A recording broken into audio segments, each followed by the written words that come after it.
చెప్పండి. 1,00,000 కోట్లు రాకపోయినా నెలకు 1,00,000 రూపాయలు సంపాదించుకునే నైపుణ్యం మా నిరుద్యోగ యువకులు నేర్చుకుంటారని నేను అడుగుతున్నా. ఒకవేళ నీకు రావడానికి ఇబ్బంది అయితే విడతల వారీగా 1000 మందిని నీ దగ్గరికే ఫామ్ హౌస్కు పంపిస్తా. ఆ విద్య ఏందో వాళ్ళకు నేర్పమని చంద్రశేఖరరావు గారికి విజ్ఞప్తి చేస్తున్నా. ఎందుకంటే ప్రతి నెల 3,92,000 రూపాయలు మీరు జీత భత్యాలు తీసుకుంటున్నారు కదా. తీసుకున్న జీతం కిందికన్నా తెలంగాణ యువకులకు ఈ శిక్షణ ఇవ్వమని చంద్రశేఖరరావు గారిని నేను అడుగుతున్నా. ఇవాళ వాళ్ళందరూ ఏందో పోయినట్టు కొల్లగొట్టకపోయినట్టు వాళ్ళ ఆస్తిని తుఫాను వస్తే దివిసీమ తుఫాన్లో మొత్తం సర్వం కోల్పోయిన వాళ్ళు వెనకటికి మనకు ఊర్లలో కడుక్కునేటోళ్ళు వచ్చేటోళ్ళు ఈడ జర సీనియర్లు ఉంటే తెలుసు. దివిసీమ తుఫాన్లో సర్వం కోల్పోయినాం, మాకేమని ఉంటే బతకడానికి వచ్చినామని గ్రామాలకు వచ్చేటోడు. దివిసీమ తుఫాన్లో కొట్టుకపోయిన వాళ్ళకంటే వాళ్ళ కుటుంబం దిగాలు పడిపోయి ఉన్నారు. అధికారం శాశ్వతం అనుకున్నారా అని నేను అడుగుతున్నా. అందుకే మిత్రులారా, ఆనాడు ధనిక రాష్ట్రాన్ని ఈనాడు చంద్రశేఖరరావు గారి కుటుంబం దివాలా తీయించింది.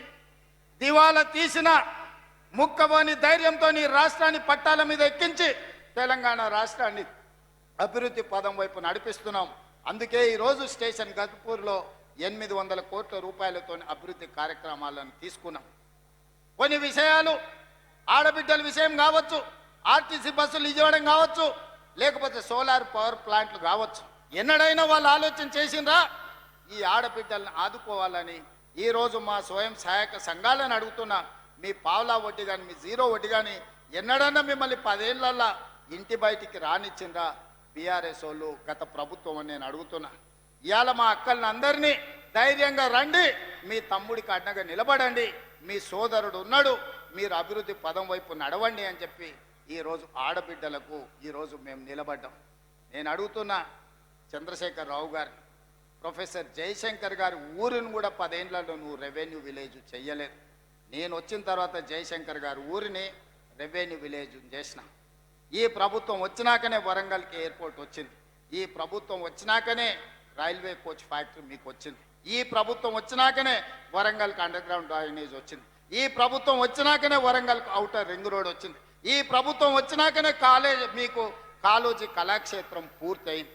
ఈ ప్రభుత్వం వచ్చినాకనే వరంగల్ అభివృద్ధి కార్యక్రమాలు ఆగిపోయిన ఫ్లైఓవర్ బ్రిడ్జు నాయని రాజేందర్ రెడ్డి పట్టుబట్టి దాన్ని పూర్తి చేయడానికి ఒక కొలికి పట్టుకొస్తున్నాడు. ఈ ప్రభుత్వం వచ్చినాకనే 800 కోట్ల రూపాయలు ఈరోజు స్టేషన్ గన్పూర్కు మనం ఇయ్యగలిగినాం. 100 పడకల ఆసుపత్రి కట్టగలిగినాం, డిగ్రీ కాలేజ్ కట్టగలిగినాం, ఇంటిగ్రేటెడ్ రెసిడెన్షియల్ స్కూల్ కట్టగలిగినాం, రెవెన్యూ డివిజనల్ ఆఫీసును కట్టగలిగినాం, ఇందిరమ్మ ఇండ్లు ఇవ్వగలిగినాం. మిత్రులారా, ఈ ప్రభుత్వం వచ్చినాక ఇన్ని పనులు చేస్తుంటే మా మీద తెలంగాణ ప్రజల కోపం ఉందని ఆయన చెప్తున్నాడు. ఎవరు కోపం ఉందే? 57,000 ఉద్యోగాలు ఇచ్చినందుకు నిరుద్యోగ యువకులకు కోపం ఉందా? 65 లక్షల మంది ఆడబిడ్డలకు పండుగ పుట్ట సారే చీర పెట్టినట్టు ప్రతి సంవత్సరం 2 నాణ్యమైన చీరలను ఆడబిడ్డలను అందించినందుకు, సారే చీర పెట్టినందుకు మా ఆడబిడ్డలకు నా మీద కోపం ఉందా? 1000 ఆర్టీసీ బస్సులను అందించి కోటీశ్వరులను చేసినందుకు మా ఆడబిడ్డల కోపం ఉందా? 1000 మెగావాట్ల సోలార్ విద్యుత్ ఉత్పత్తి ప్లాంట్లను అదాని అంబానీలతో పోటీ పడే విధంగా మా ఆడబిడ్డలని శ్రీమంతులను చేసినందుకు నా మీద కోపం ఉందా? రైతులకు 20,617 కోట్ల రూపాయలు రుణమాఫీ చేసినందుకు నా మీద కోపం ఉందా? దేనికోసం కోపం ఉంది? 500 రూపాయల బోనస్ ఇచ్చినందుకు ఈరోజు రైతులకు నా మీద కోపం ఉందా అని అడుగుతున్నా. రైతు భరోసా నాడు 10,000 ఉంటే దాన్ని 12,000కు పెంచినందుకు ఈ రైతాంగానికి నా మీద కోపం ఉందా? మీడియా మిత్రులకు 10 ఏళ్ళు నువ్వు ఇవ్వని ఇండ్ల పట్టాలు రవీంద్ర భారతిలో అందించినందుకు మా మీడియా మిత్రులకు నా మీద కోపం ఉందా అని నేను అడుగుతున్నా. కొంతమంది దొంగలకు దోపిడీదారులకు ఉండొచ్చు, ఎందుకంటే ఈ దొంగలను ఉప్పు పాతరేస్తా దోపిడీదారులను తోలు తీసి బట్టలు ఇప్పదీసి రోడ్డు మీద నించోబెడతానందుకు కొంతమంది దొంగలకు నా మీద ఏమైనా కోపం ఉంటే ఉండొచ్చు. అంటే అన్నా అంటాడు హరీష్ రావు రేవంత్ రెడ్డి అధికారిక కార్యక్రమాలలో తిడతాడు ఎందుకని. ఆయన ఇవాళ మాట్లాడుతుంటే చంద్రశేఖరరావు గారంట తెలంగాణ జాతిపిత అంట. మిత్రులారా, ఇట్లా మాట్లాడితే ఇంకా నేను ఏదో ఒకటి అనకపోతే ఎట్లయితుంది మీరు చెప్పురు. జాతిపిత గురించి మీకు తెలుసు కదా. ఆ జాతిపితకు మందు వాసన పడుతుందా? గుజరాతుల్నే బంధు పెట్టించింది, అవునా? ఆ జాతిపిత గాంధీ ఆశ్రమాలలో ఉన్నాడు, నిరాడంబరంగా ఉన్నాడు. మరి ఈ జాతిపిత వాసన లేకుంటే నిద్ర లేస్తాడా? ఆ జాతిపిత ఎక్కడ, ఈ జాతిపిత ఎక్కడ? ఆ జాతిపిత ఎక్కడో చిన్న చిన్న దళిత వాడల్లో జీవితం గడిపితే 100 ఎకరాల ఫామ్ హౌజుల్లో ఈ జాతిపిత గారు ఉన్నారు. ఈయన జాతిపిత ఎట్లయితాడని నేను అడుగుతున్నా. అసలు పోల్చుకోవడానికన్నా పొంతన ఉండాలి కదా. పులిని చూసి నక్క వాతలు పెట్టుకుంటే వాతలతోని నక్క పులి అయిపోతుందా? జాతిపిత అంటే ఎవరు? కొండా లక్ష్మణ్ బాబూజీ జాతిపిత. జాతిపిత అంటే ఎవరు? ప్రొఫెసర్ జయశంకర్ జాతిపిత. ఏ పదవి లేకుండా సర్వం త్యాగం చేసి ఈ దేశం కోసము, స్వతంత్రం కోసము, తెలంగాణ రాష్ట్రం కోసం సర్వం దారబోసిన కొండా లక్ష్మణ్ బాపూజీనో ప్రొఫెసర్ జయశంకర్ తెలంగాణకు జాతిపిత అవుతాడు తప్పితే నోరు తెరిస్తే అబద్ధాలు చెప్పేటోడు, తెలంగాణ రాష్ట్రాన్ని దోసుకున్నాడు, 100 ఎకరాల ఫామ్ హౌజులు కట్టుకున్నాడు, 1,00,000 కోట్ల రూపాయలు సంపాదించుకున్నాడు, టీవీలు పేపర్లు పెట్టుకొని అబద్ధాలను విషప్రచారం చేసేటోడు తెలంగాణ జాతిపిత ఎట్లయితాడని తాటి చెట్టులాగా పెరిగినాయని నేను అడుగుతున్నా. ఇవాళ నేను ఇక్కడున్న యువకుల్ని కూడా అడుగుతున్నా, ఎవడయా జాతిపిత తెలంగాణకు? తాగుబోతాడు జాతిపిత అవుతాడా అని నేను అడుగుతున్నా. త్యాగాలు చేసినోడు తెలంగాణకు జాతిపిత అవుతాడా? తాగుబోతాడు తెలంగాణకు జాతిపిత అవుతాడా అని నేను అడుగుతున్నా. ఒక జయశంకర్, ఒక కొండా లక్ష్మణ్ బాబుజీ తెలంగాణ జాతిపితలు అవుతారు తప్పితే తెలంగాణను జలగల్లాక పట్టి పీడించుకున్నవాడు, తెలంగాణ ప్రజల రక్తం దాగినోడు ఎవడు జాతిపిత కాడు. ప్రొఫెసర్ జయశంకర్ గారు ఊరిని రెవెన్యూ విలేజ్ చేయకుండా అవమానించిన చరిత్ర మీదైతే ఆ రెవెన్యూ విలేజ్ చేసిన చరిత్ర మాది. కాళోజీ కళాక్షేత్రాన్ని పూర్తి చేసిన చరిత్ర మీదైతే 10 ఏళ్ళు పడవ పెట్టిన చరిత్ర మీది. అందుకే మిత్రులారా, ఈరోజు తెలంగాణ సమాజం అంతా ఆలోచన చేయాలి. ఆనాడు తెలంగాణ ఉద్యమం చేసినాను, ఉద్యమంలో ముందు భాగాన నిలబడ్డాను. ఒక్కసారి కాదు 2 సార్లు తెలంగాణ రాష్ట్రానికి ముఖ్యమంత్రిగా చేసి 10 ఏళ్లలో దాదాపుగా నేను అసెంబ్లీలో మళ్ళా లెక్కలు చెప్తా. 20 లక్షల కోట్లు చంద్రశేఖరరావు గారి చేతిలోకి వచ్చినాయి. ఈ 20 లక్షల కోట్లు ఎక్కడికి పోయినాయని నేను అడుగుతున్నా. ఇవాళ నేను చెప్పదలుచుకున్న, చంద్రశేఖరరావు గారు చేసిన అప్పుల కోసం నేను కట్టింది 1,53,000 కోట్లు బ్యాంకులకు అసలు మిత్తి పేరు మీద నేను కట్టిన. నిజంగానే ఈ 15 నెలల ఈ 1,53,000 కోట్ల రూపాయలు నా చేతుల్లో ఉంటే మా పొంగులేటి శ్రీనివాసరెడ్డి గారికి చెప్పి 30 లక్షల ఇండ్లు, ఇందిరమ్మ ఇండ్లు పేదోళ్ళందరికీ తెలంగాణ రాష్ట్రంలో అందరికీ ఇండ్లు కట్టించుండేవాడిని. ఇవాళ నా దగ్గర ఇండ్లు లేని పేదల లెక్క 25 లక్షలే ఉంది. ఒక్క సంవత్సరం చంద్రశేఖరరావు గారు చేసిన అప్పులకు తప్పులకు నేను కట్టిన పాయమాల్ 1,53,000 కోట్లు. ఈ 15 నెలల ఈ 1,53,000 కోట్లు నా దగ్గరనే ఉంటే 30 లక్షల పేదోళ్లకు 5 లక్షల లెక్కన ఇందిరమ్మ ఇండ్లు కట్టించి రాష్ట్రంలో ఇల్లు లేని పేదోళ్ళు లేకుండా 100% పేదలకు ఇండ్లు కట్టించటోని. ఇదే కాదు, 75 లక్షల మంది రైతులకు 2 లక్షల రూపాయల రుణమాఫీ చేసి ఉండేటోని. ఒక్క సంవత్సరమే చంద్రశేఖరరావు చేసిన పాపాలకు నేను కట్టిన పాయమాల్ 1,53,000 కోట్లు. ఇది పాపాల పుట్టలాగా పెరిగిపోతుంది. ఆలోచన చేయండి మిత్రులారా. పాపాల బైరోడు రాష్ట్రాన్ని మొత్తాన్ని కొల్లగొట్టేసి ఈ రోజు పోయి ఫామ్ హౌస్లో రెస్ట్ తీసుకుంటూ వాళ్ళ వంది మాగదలను పంపించి మమ్మల్ని తిట్టిస్తున్నారు. ఇది ఈరోజు తెలంగాణ రాష్ట్రంలో ఉన్న పరిస్థితి.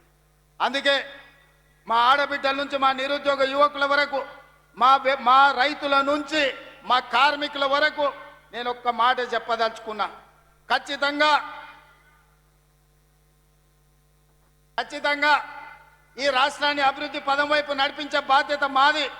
తెలంగాణ రాష్ట్రంలో జరుగుతున్న తప్పులను ఉన్నట్టుగా మీకు వివరిస్తా. లేని అబద్ధాలను నేను చెప్పను. లేని ఆదాయాన్ని అరచేతిలో వైకుంఠం చూపించను. అరచేతిలో బెల్లం పెట్టి మోచేతి నాకండి అనే అబద్ధాలు నేను చెప్పను. ఉన్న లెక్కలని అసెంబ్లీలో చెప్తా. రాష్ట్రానికి వస్తున్న ఆదాయం ఎంత, ఆ ఆదాయాన్ని ఎలా సంక్షేమానికి అభివృద్ధికి వాడాలో మీ సూచనలు తీసుకొని ముందుకు వెళ్తా. ఇవాళ కష్టం వచ్చినప్పుడు మీతో కాకపోతే ఎవరితో చెప్పుకుంటామని నేను అడుగుతున్నా. ఇవాళ తెలంగాణ రాష్ట్రం అప్పుల ఊబిలో కూరుకుపోయింది. ఆయన గారు చేసిన అప్పులకు 88,000 కోట్ల అస్సలు కట్టినా, 64,000 కోట్ల మిత్తి కట్టినా 1,53,000 కోట్లు 15 నెలల్లో కట్టాల్సిన పరిస్థితి వచ్చిందంటే ఎంత దారుణమైన పరిస్థితి తెలంగాణ రాష్ట్రం ఉందో మీరు ఆలోచన చేయండి. తండ్రి కొడుకులు అంటారు, అప్పులుంటే బయటికి చెప్తారా, మళ్ళీ అప్పు ఎట్లా పుడుతుందని. నేను మళ్ళీ అప్పులు చేయదలుచుకోలే, పప్పు కూడు వండదలుచుకోలే. అప్పు చేసిన పప్పు కూడు ఎప్పటికైనా మనకు ముప్పే అని, అప్పు మనకు ముప్పు అని నేను స్పష్టంగా నిర్ణయించుకున్నా. అందుకే కూడా తీసుకొని తెలంగాణ రాష్ట్ర ఆదాయం పెంచుకొని ఆదాయాన్ని పెంచాలి, పేదలకి పంచాలి అన్న ఆలోచనతోని రాష్ట్ర ప్రభుత్వాన్ని ముందుకు నడిపించదలుచుకున్నాం. అందుకే మీరందరూ సహకరించండి, మీరందరూ అండగా నిలబడండి. మా శ్రీహరణ మళ్ళా పక్క నుంచి గన్పూర్కు నిధుల గురించి చెప్పమంటుండ్రు. తప్పకుండా దీనికి సంబంధించిన అన్నీ మళ్ళీ నేను నిదానంగా వారితో మాట్లాడి ఇస్తా. ఎందుకంటే మిగతా ఎమ్మెల్యేలు కూడా ఉన్నారు, వాళ్ళందరూ నా దిక్కు కోపంగా చూస్తున్నారు. అన్నీ శ్రీహరణకే ఇస్తే మాకు మరి మా సంగతి ఏందని. అదేవిధంగా రాంపూర్ డంప్ యార్డ్ గురించి కూడా శ్రీహరణ పక్క నుంచి మా కావ్యమ్మ చెప్పినట్టుంది, కాగితం రాసిస్తున్నాడు.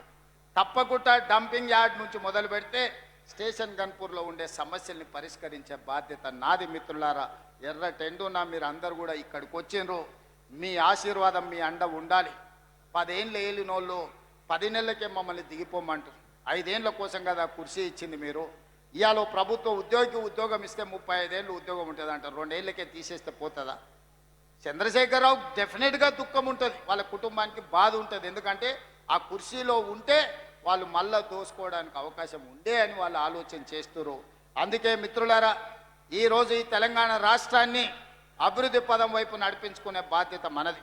ఈ తెలంగాణ రాష్ట్రాన్ని పునర్నిర్మించుకొని మన భవిష్యత్ తరాల కోసము ఆదర్శంగా నిలబడే విధంగా తెలంగాణ రాష్ట్రాన్ని ముందుకు తీసుకువెళ్దాం. మీరందరూ అండగా నిలబడండి. మీకు దాచిపెట్టేదేమీ లేదు, ఉన్నది ఉన్నట్టు అసెంబ్లీలో మళ్ళీ చెప్తాను. నిన్న కొంత చెప్పిన, గవర్నర్ గారి ప్రసంగంలో సగం చెప్పిన, ఈరోజు ఇంటర్వెల్ మాత్రమే, విరామమే. మళ్ళా బడ్జెట్ పెట్టినాక 19-20 తారీఖులో మిగతా కథంతా మొత్తం చెప్తా. రాష్ట్రంలో ఉన్న కేసీఆర్ చేసిన పాపాల చిట్ట విప్పుతా. మీరందరూ వినండి. ఖచ్చితంగా తెలంగాణ రాష్ట్రాన్ని బాగు చేద్దాం. మనమే చేసుకోవాలి, మనమే నడుము బిగించాలి. మీరందరూ అండగా నిలబడాలి. ఇంత మంచి కార్యక్రమాన్ని ఏర్పాటు చేసి మిమ్మల్ని అందరినీ కలవడానికి ఒక అవకాశం కల్పించిన పెద్దలు కడియం శ్రీహరి గారికి, ఇన్ఛార్జ్ మినిస్టర్ పొంగులేటి శ్రీనివాసరెడ్డి గారికి, అదేవిధంగా వేదిక మీద